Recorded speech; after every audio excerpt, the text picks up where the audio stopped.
Bismillahirrahmanirrahim. Perkenalkan, saya Nizar Franda Wildan, CEO. Di sini izin memaparkan ada 4 KPI yang sudah saya buat. Yang pertama ada production achievement. Dari segi target, kita menargetkan 1000 piece dan aktualnya yaitu 544 piece. Oke, kita masuk ke sales achievement. Kita targetkan di sini ada 48%, dari segi aktualnya 52%. Itu sudah alhamdulillah. Lalu ada team performance. Secara overall ini cukup solid ya dari segi performa, dari setiap bagian-bagian pun udah cukup bagus. Dan kita masuk ke yang terakhir ada followers achievement. Dari kita targetkan baru tercapai 72% dan aktualnya 28%. Oke, cukup sekian. Oke, saya Mazayafi Ajda sebagai CFO. Di sini berdasarkan finance dashboard, total income selama 1 semester mencapai Rp2.209.000 dengan total keuntungan Rp995.000. Dengan itu kami menghasilkan profit margin sebesar 45%. Lalu di sini ada grafik budget versus actual performance, di mana biaya terbesar ini berasal dari bahan baku ya. Nah, namun realisasinya ini masih sesuai dengan anggaran yang sudah dibicarakan di awal sehingga tidak terjadi pembengkakan biaya. Lalu ada grafik profit and loss trends, di mana ini menunjukkan pendapatan yang naik turun setiap bulannya. Nah, pendapatan tertinggi ini ada di bulan Desember karena terjadi promosi besar-besaran. Sedangkan di bulan Januari ini ada penurunan penjualan dikarenakan sisa stok tanpa produksi lanjutan. Jadi sehingga ini bersifatnya sementara. Lanjut. Baik, saya Jasmine, saya sebagai CMO. Jadi di sini saya akan menjelaskan insight followers dan non-followers di Instagram. Jadi total insight itu ada 77% yang datangnya itu dari followers, dan sisanya itu ada 23% dari non-followers yang juga melihat konten tersebut.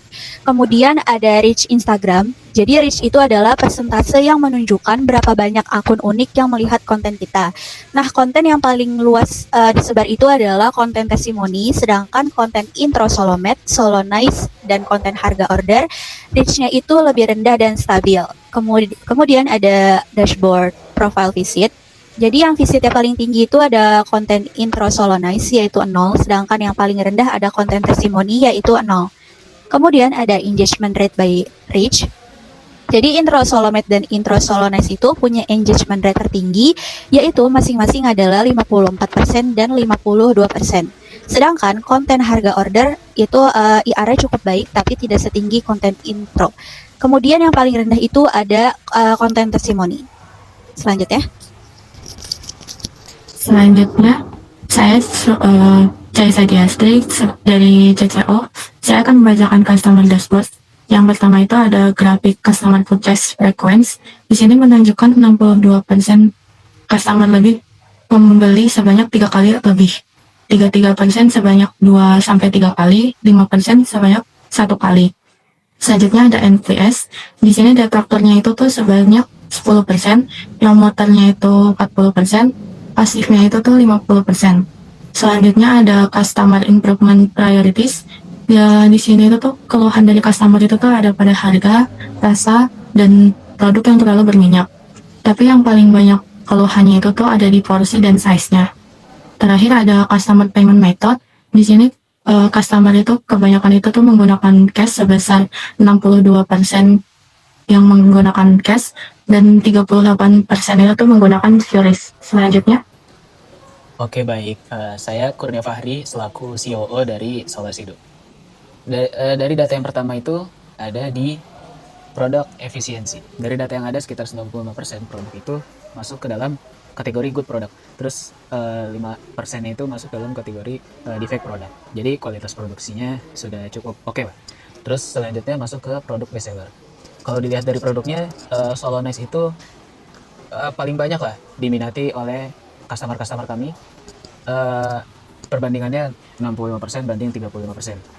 Terus masuk ke dalam daily production. Di produksi harian ini juga masih naik turun, kita masih belum stabil. Produksi per batch-nya, per setiap tanggalnya itu masih tidak stabil, jadi masih naik turun gitu. Nah, terus selanjutnya masuk ke dalam defect product per production. Produk defect juga berbeda-beda tiap tanggal, jadi setiap kita produksi per batch-nya itu yang gagalnya beda-beda lah, tergantung bagaimana kita membuatnya gitu. Jadi kedepannya perlu kontrol kualitas yang lebih konsisten. Ya, intinya produksi sudah jalan dengan baik, tapi masih bisa ditingkatkan lagi. Terima kasih. tim kami ini sudah merasakan semuanya dari segi debat, terus ada yang kena mental, ada yang semua itu dari segi kasus pun semua kami sudah merasakannya.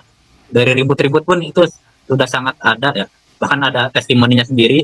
Nah, lalu untuk kuncinya tuh ada 3 yang saya dapat pelajari dari pembelajaran ini. Yang pertama ketenangan, konsistensi, dan kedisiplinan. Nah, dari situ tim akan terbentuk dengan baik dan optimal. Dan saya ingin berterima kasih kepada Cesa, Jeda, Mine, dan Fahri sebesar-besarnya karena telah menjadi tim yang solid. Jadi kata-kata penutup dari saya yaitu tim yang tadi bukanlah tim yang nggak pernah salah, tapi tim yang bisa bangkit setelah melakukan kesalahan tersebut. Oke, dari kami cukup sekian. Terima kasih. Kurang lebih mohon maaf. Izin pamit undur diri.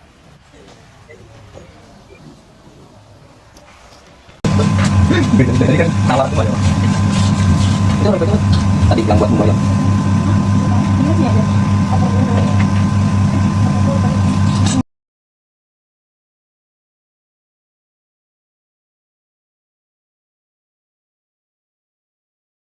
Rasanya kayak sosis Solo sosis Solo pada umumnya, tapi ini rasanya bolognese kayak spaghetti, enak.